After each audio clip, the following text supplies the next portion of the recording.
انہوں نے چاروں طرف آنکھیں پھاڑ پھاڑ کر دیکھا۔ ان کے چاروں طرف بلند پہاڑ تھے، سر پر سورج چمک رہا تھا اور ہوا بہت گرم تھی۔ یہاں تو کوئی بھی نہیں ہے، فاروق بڑبڑایا۔ ابا جان نے ہمیں یہاں بلا وجہ نہیں بھیجا۔ ضرور کوئی خاص بات ہے، فرزانہ نے منہ بنایا۔ تم بات کی بات کر رہی ہو؟ یہاں دور دور تک کسی انسان کا نام و نشان تک نہیں ہے۔ ابھی 4 منٹ میں 2 منٹ باقی ہیں۔ 4 بجنے سے پہلے تم کوئی خیال ظاہر نہیں کر سکتے۔ 2 منٹ پورے ہونے میں دیر ہی کتنی لگے گی؟ فاروق بول اٹھا۔ بس 2 منٹ کی ہی دیر لگے گی، فرزانہ مسکرائی۔ میرا خیال ہے ابا جان نے ہمیں اتنا عجیب و غریب حکم پہلے کبھی نہیں دیا ہوگا، جبکہ میرے خیال میں وہ اس سے بھی عجیب و غریب حکم دیتے رہے ہیں۔ آج کا حکم تو صرف اتنا سا ہے کہ ٹھیک 4 بجے شمالی پہاڑیوں میں نیلی چوٹی پر پہنچ جاؤ۔ سو ہم چند منٹ پہلے ہی پہنچ چکے ہیں۔ فرزانہ بولی، کاش وہ ہمیں کچھ اور بھی بتا دیتے، یہ کہ ہمیں یہاں پہنچ کر کرنا کیا ہے۔ تم کچھ بتانا مناسب نہیں ہوگا، ورنہ ضرور بتاتے۔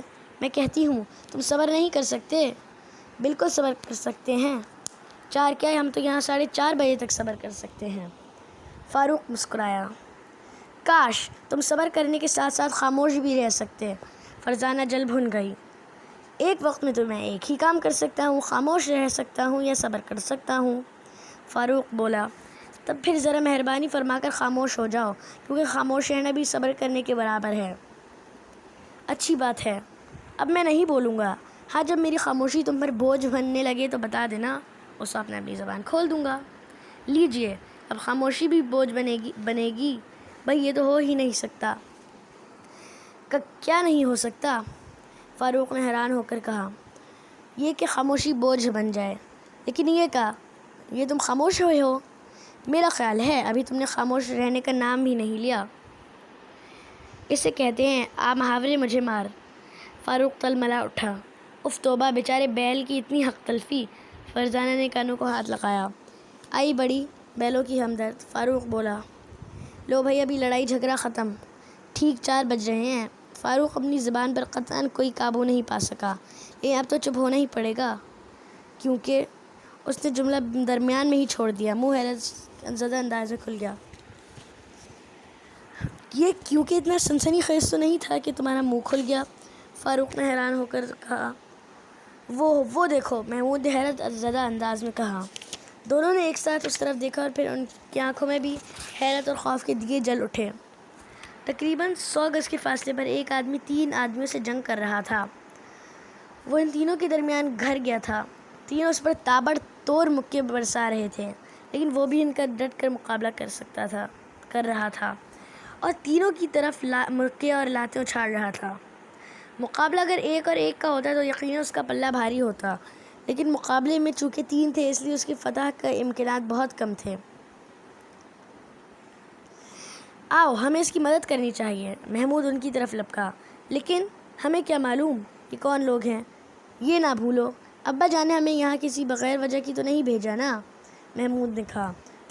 تو کیا اس شخص کی مدد کے لیے بھیجا ہے؟ لیکن انہیں کیا معلوم تھا کہ یہاں جنگ ہوگی؟ فاروق کے لہجے میں حیرت تھی۔ اور تھوڑی دیر پہلے تو یہاں کوئی بھی نہیں تھا۔ اس دوران وہ تیزی سے آگے بڑھتے رہے، یہاں تک کہ ان کے نزدیک پہنچ گئے۔ ہیلو صاحبان، یہ کیا ہو رہا ہے؟ فاروق نے ہانک لگائی۔ دیکھتے نہیں دنگا فساد ہو رہا ہے؟ تمہیں اتنا بھی نہیں معلوم کہ دنگا فساد کیا ہوتا ہے؟ فرزانہ نے جل بھن کر کہا۔ اب معلوم ہو گیا ہے کہ دنگا فساد کیا ہوتا ہے۔ لڑنے والوں نے موقع پار کر ان پر نظریں ڈالیں۔ ان کے چہروں پر حیرت دوڑ گئی، جیسے یہاں ان کی موجودگی ان کے لیے عجیب بات رہی ہو۔ بھاگ جاؤ یہاں سے، ہم کھیل رہے ہیں، 3 میں سے ایک بولا۔ کھیل رہے ہیں؟ یہ کھیلنے کا کون سا طریقہ ہے؟ فاروق نے حیران ہو کر کہا۔ چلتے پھرتے نظر آؤ، دوسرا غرایا۔ بہت خوب، آؤ بھائی چلتے پھرتے نظر آئیں، یہ ضرور ہی کوئی خونی کھیل کھیل رہے ہیں۔ فاروق نے خوفزدہ انداز میں واپس مڑتے ہوئے کہا۔ یہ کیا کہہ رہے ہو تم؟ محمود چلایا۔ کیوں جناب، کیا آپ لوگ کھیل رہے ہیں؟ فرزانہ نے ایک آدمی سے پوچھا۔ نہیں، یہ لوگ مجھے جان سے مار ڈالنا چاہتے ہیں، اس نے جلدی سے کہا۔ ارے باپ رے، میرا بھی یہی خیال تھا، فاروق بولا۔ تب تو ہم نہیں جائیں گے اور باقاعدہ آپ کی مدد کریں گے۔ محمود نے آگے بڑھتے ہوئے کہا۔ ہاں، کبھی ہم بے قاعدہ مدد بھی کرتے ہیں، فاروق چہکا۔ اب تینوں نے ان کے بالکل نزدیک پہنچ گئے تھے۔ اچانک اکیلے آدمی نے موقع پا کر دوڑ لگا دی۔ ارے ارے، پکڑو اسے، جانے نہ پائے، تین میں سے ایک نے چلا کر کہا اور خود بھی دوڑا، لیکن اچھل کر اوندھے منہ گرا۔ محمود نے اچانک ٹانگ اڑائی تھی۔ باقی دو کے پیچھے فاروق اور فرزانہ نے دوڑ لگا دی۔ فاروق نے دوڑتے دوڑتے سر کی ٹکر دوسرے کمر میں دی۔ زمین پہلے ہی ناہموار تھی، وہ توازن برقرار نہ رکھ سکا اور دھڑام سے گرا۔ اتنے میں فرزانہ تیسرے تک پہنچ چکی تھی۔ اس کے سر کے بال بہت لمبے تھے، اسے اور تو کچھ نہ سوجا، بال پکڑ کر کھینچ لیے۔ اس کے جسم کو زوردار جھٹکا لگا۔ پلٹ کے فرزانہ کے منہ پر ایک زوردار مکہ مارا جو اس کے کندھے پر لگا، تاہم اتنا زوردار تھا کہ فرزانہ گھوم کر رہ گئی۔ وہ پھر بھاگا۔ اب ان نے دیکھا تو اکیلا آدمی غائب تھا۔ ارے وہ کہاں گیا؟ اس کے منہ سے نکلا جو محمود کی ٹانگ کی لپیٹ میں آ گیا تھا اور اب اٹھ کر اس پر جھپٹ پڑنے کی کوشش کر رہا تھا۔ وہ ادھر گیا ہے، اس کے ایک ساتھی نے کہا۔ تو پھر آؤ، ان سے الجھنے کے چکر سے کہیں نکل نہ جائے۔ ہاں واقعی، ہم سے الجھنے کا چکر بہت برا ہوتا ہے۔ انہوں نے ایک بار پھر دوڑ لگا دی۔ اس بار ان تینوں نے انہیں روکنے کی کوشش نہیں کی، کیونکہ اکیلا آدمی انہیں دور دور تک نظر نہیں آ رہا تھا۔ وہ ڈھلان میں دوڑتے چلے گئے۔ کچھ دور تک تو وہ بھی ان کے پیچھے دوڑے۔ پھر محمود نے رکتے ہوئے کہا، نہیں، میرا خیال ہے وہ اس طرف نہیں گیا۔ تو پھر کس طرف گیا ہے؟ فاروق نے چاروں طرف دیکھتے ہوئے کہا، میرے خیال میں تو وہ آس پاس کسی چٹان کے پیچھے چھپا ہوا ہے۔ کیوں میاں، تم کیا آس پاس کہیں چھپے ہوئے ہو؟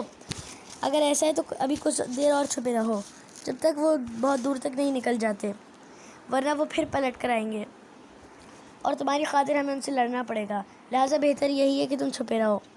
فاروق بلند آواز میں کہتا چلا گیا، یار ایسے ہی حلق پھاڑ رہے ہو، پتہ نہیں کہاں ہوگا۔